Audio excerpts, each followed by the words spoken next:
Comment se débarrasser du sentiment chronique de culpabilité? Dans cette vidéo, nous parlerons du sentiment de culpabilité, de son impact sur la vie d'une personne, de ses manifestations et de la manière de se libérer de ce sentiment. Avant de passer à la discussion de cette vidéo, je vous demande de cliquer sur le bouton s'abonner et de mettre un pouce en l'air afin que le plus de personnes possible puissent la voir. Donc, parlons du sentiment de culpabilité. Souvent, il est présent dans la vie d'une personne au point de l'empêcher de vivre une vie heureuse. D'où peut-il provenir? Le sentiment de culpabilité peut en réalité se former dès l'âge infantile, lorsque le petit enfant dépend entièrement de ses parents, qui représentent pour lui ses figures parentales, la vie, c'est-à-dire c'est son abri, c'est sa nourriture, c'est sa sécurité et c'est sa survie.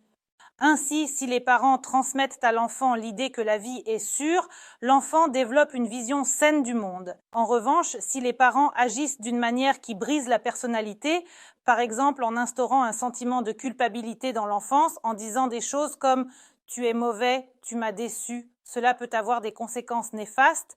L'enfant grandit avec la compréhension qu'il fait quelque chose de mal et le sentiment de culpabilité commence à se former dès le plus jeune âge pour beaucoup. Mais par la suite, cela se transforme en problème grave.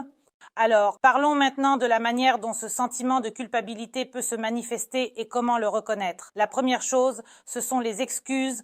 Par exemple, si vous entrez dans le cabinet d'un médecin chez un enseignant et que vous dites « Excusez-moi, puis-je vous poser une question ? Excusez-moi, pardon, puis-je entrer ?» Lorsque vous vous excusez à l'avance, avant de poser une question ou de demander quelque chose, réfléchissez à la raison pour laquelle vous demandez pardon. La première chose qui indique que vous ressentez une énorme culpabilité, c'est que vous vous excusez pour rien. Ensuite, je ne mérite pas le bonheur. Eh bien, un tel moment peut traverser l'esprit, par exemple, d'une fille ou d'un garçon à qui on a inculqué ce sentiment de culpabilité depuis l'enfance lorsque la mère disait « tu me déçois ». Tu as agi ainsi, je suis très déçue.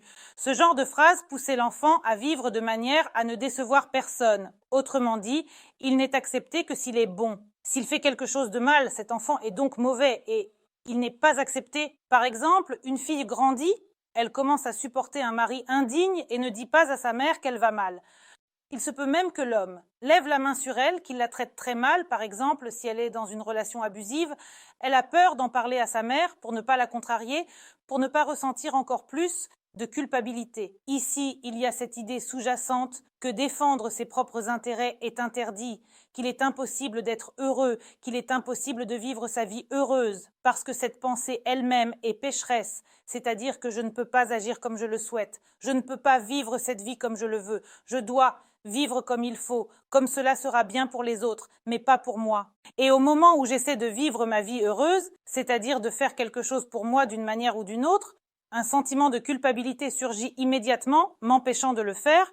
Ensuite, un autre signe que vous avez un sentiment de culpabilité profondément ancré est l'agression. L'agression est encore une fois une forme d'expression de la culpabilité, c'est-à-dire qu'à un moment donné, quelque chose n'a pas été dit à quelqu'un. Et cela s'est ancré au niveau de l'inconscient, profondément en vous. Et maintenant, cette situation résonne dans la vie de la personne. C'est-à-dire que maintenant, lorsque quelque chose de similaire se produit, la personne ne peut pas exprimer ce qu'elle n'aime pas, ne peut pas dire ce qui ne va pas dans ses relations, ne peut pas dire ce qui ne va pas, par exemple, au travail, et cela engendre de l'agressivité. L'agression peut ne pas se manifester uniquement par des actes physiques ou des cris, mais elle peut également se traduire, par exemple, par le jugement des autres. Lorsque quelqu'un commence à parler négativement des autres, que ce soit des collègues, des proches, des membres de la famille ou des amis, que tout le monde autour est mauvais, comme s'il fallait attaquer en premier pour se blanchir, juste pour ne pas s'en prendre à la personne qui attaque, transférer ses propres défauts sur les autres. Tout le monde autour est coupable, tout le monde autour est mauvais, et moi, je suis si bon. Bien qu'en réalité,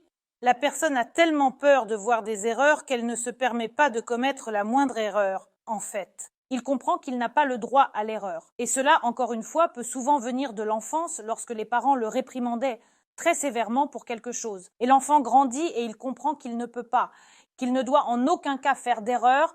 Je ne peux pas agir de manière incorrecte. Sinon, par exemple, mes parents pourraient me rejeter. Et pour un petit enfant, cela représente toute sa vie. Car les parents, c'est le sang, la nourriture et la sécurité. Et à ce moment-là, je pourrais perdre tout cela. Cela reste au niveau du subconscient, c'est-à-dire que lorsque la personne comprend qu'elle n'a pas le droit à l'erreur et qu'elle a peur de commettre une erreur, elle commence à chercher des erreurs, même les plus petites. Failles chez tous ceux qui l'entourent, pour que personne ne remarque que cette personne a fait une erreur quelque part. Un autre indicateur est l'anxiété croissante, c'est-à-dire que si vous êtes constamment, tout semble bien, mais cette anxiété, elle augmente. Ainsi, un modèle peut être choisi par le subconscient comme un canal. Votre culpabilité se manifeste à travers l'anxiété, c'est-à-dire que votre subconscient décharge un peu votre psyché, réduisant ainsi la tension. Mais si vous ressentez de l'anxiété, cela peut être un autre indicateur que vous avez profondément ancré en vous, un sentiment de culpabilité. Encore une fois, l'anxiété peut se manifester lorsque je veux quelque chose mais que je ne peux pas. Et donc ce conflit intérieur entre les désirs et ce qui est formé à l'intérieur de la personne, c'est-à-dire entre les représentations, par exemple, sur la vie des parents.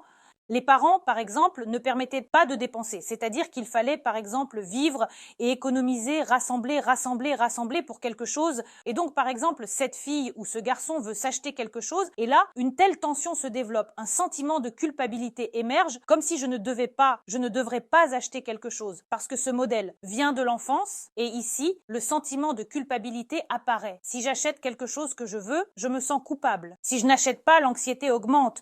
C'est ainsi que cela peut se manifester. Alors, maintenant, nous allons parler de comment se débarrasser de ce sentiment de culpabilité. Et d'abord, il est nécessaire de le reconnaître, de ne pas fuir devant lui. Pour se débarrasser de quelque chose, il faut plonger dedans, s'y immerger complètement afin de le travailler et que ce sentiment ne vienne pas empoisonner ou gâcher votre vie par la suite. Alors, plongeons-nous, reconnaissons toute notre culpabilité. Écrivez quelque part sur un morceau de papier en quoi vous êtes coupable. Je me sens coupable envers ma mère de ne pas avoir répondu à ses attentes en matière de vêtements. Je me sens coupable envers ma mère de l'appeler rarement et de lui rendre peu visite. Je me sens coupable envers mon petit ami parce que je l'ai traité de telle ou telle manière. Je me sens coupable envers mon ami, ma grand-mère, mon grand-père, qui que ce soit. Vous écrivez toute la culpabilité que vous ressentez. Quand vous écrivez quelque chose, c'est une sorte de thérapie. Et à ce moment-là, vous pouvez gérer beaucoup de choses, même sans personne extérieure, sans psychologue. Lorsque nous écrivons, nous sommes pleinement ouverts. Et à ce moment-là, des choses peuvent remonter à la surface auxquelles vous ne penseriez pas mentalement. Alors, notez toute votre culpabilité. Lorsque vous verrez cette culpabilité, il vous sera très clair sur quoi vous devez travailler. Vous verrez la véritable image de ce qui vous arrive. Ensuite, que faut-il faire? Par exemple, si vous avez identifié un sentiment de culpabilité, choisissez parmi les points où vous vous sentez coupable ce que vous pouvez corriger en ce moment, c'est-à-dire maintenant, que puis-je corriger? Par exemple, vous avez blessé votre grand-mère ou votre grand-père, ou vous avez dit quelque chose de désagréable à votre petit ami ou à votre mère. C'est-à-dire que vous pouvez vous excuser maintenant et commencer à agir. Demandez pardon à ceux envers qui vous vous sentez coupable. Et il est très important de vous pardonner, c'est-à-dire au moment où vous demandez pardon. Et d'ailleurs, beaucoup de gens ont peur de demander pardon pour ne pas paraître faible. Savoir demander pardon montre justement que la personne est vraiment forte d'esprit. Alors n'ayez pas peur de vous excuser et n'ayez pas peur de reconnaître à un moment donné vos erreurs. Vous faites cette contribution non pas pour les autres, mais pour vous-même, c'est-à-dire pour vivre une vie de qualité, une meilleure autre vie. Alors, demandez pardon à tous et à ce moment-là, pardonnez-vous. C'est-à-dire qu'une partie du travail est déjà faite, c'est-à-dire que vous vous êtes excusé auprès de ceux que vous pouviez excuser si ce sont des moments pour lesquels vous ressentiez de la culpabilité. Ensuite, ne réprimez pas ce sentiment lorsque vous cédez à ce sentiment, c'est-à-dire que vous restez un peu dedans dans votre culpabilité, analysez.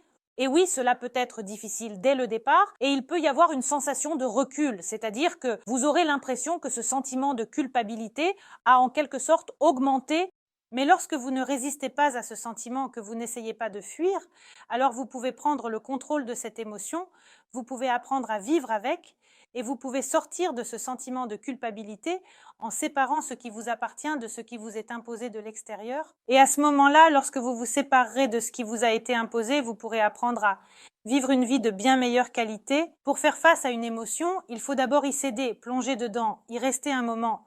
Et alors vous pourrez la prendre sous contrôle. Ensuite, vous avez discuté de quelque chose avec votre partenaire et, par exemple, vous êtes passé au cri sans raison apparente.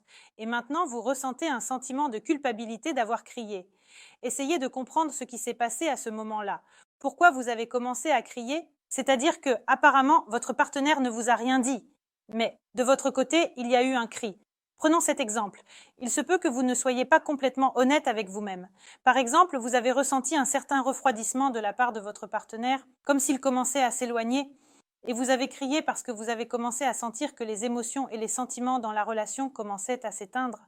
Donc, si nous sommes honnêtes et que nous faisons un travail sur nous-mêmes, alors nous comprenons quel problème il faut résoudre. Ce n'est pas le moment de simplement crier, mais de trouver la raison pour laquelle cela se produit. Si vous comprenez que vous manquez d'attention, d'émotion, que vous ressentez un éloignement, et que dans ce moment-là, par exemple, vous commencez à parler, à établir un dialogue constructif en construisant correctement les liens de cause à effet, alors vous aurez moins de problèmes dans la vie et moins de situations où vous criez sans raison et les relations, par exemple, se détériorent encore plus sans que vous compreniez comment cela se produit. Donc, construisez des chaînes logiques, c'est-à-dire que j'ai crié maintenant. Pourquoi?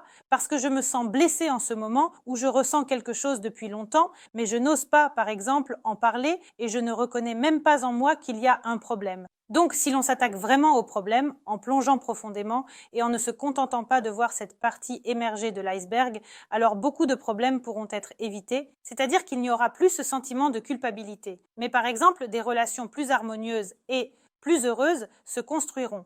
Il est ensuite très important de se pardonner. Reconnaître, par exemple, que vous avez fait tout ce qui était en votre pouvoir pour corriger certaines situations. Vous vous êtes excusé auprès de ceux à qui vous vous êtes excusé. Par exemple, vous avez travaillé sur vous-même. Vous avez décidé que vous ne vous disputerez plus pour des broutilles, mais que vous chercherez la raison d'où viennent les choses. Et à ce moment-là, acceptez que vous allez vivre votre vie différemment. Je me pardonne, j'ai fait tout ce qu'il fallait pour corriger ce qui s'est passé. Et maintenant, votre vie peut changer qualitativement. Que faut-il encore faire de très important? Commencez à tenir un journal des émotions. Ainsi, vous commencerez très facilement à suivre votre sentiment de culpabilité. Encore une fois, écrire est une thérapie. Quelles émotions ressentez-vous en ce moment? Tenez un journal et commencez à écrire. J'ai maintenant honte. Je ressens un sentiment de culpabilité en ce moment. Pour quelle raison? Quelle en est la cause? Essayez de construire une chaîne. J'ai maintenant envie de faire quelque chose pour moi et j'ai ressenti un sentiment de culpabilité. D'où vient ce sentiment de culpabilité? Pourquoi cela s'est-il installé dans ma tête? Parce que cela a toujours été, par exemple, interdit pour moi, parce que cela m'a toujours été interdit. Je veux, je ne peux pas. Et quand vous cédez à ce sentiment, lorsque vous décrivez d'où il vient, alors vous pouvez le garder sous contrôle en comprenant d'où il provient. Vous commencez à vivre une vie de qualité complètement différente. C'est tout pour cette vidéo. C'était moi, Alice Wardomska. J'espère vos likes et vos abonnements. Écrivez dans les commentaires ce que vous aimeriez discuter dans mes nouvelles vidéos. N'oubliez pas de cliquer sur la cloche et à bientôt.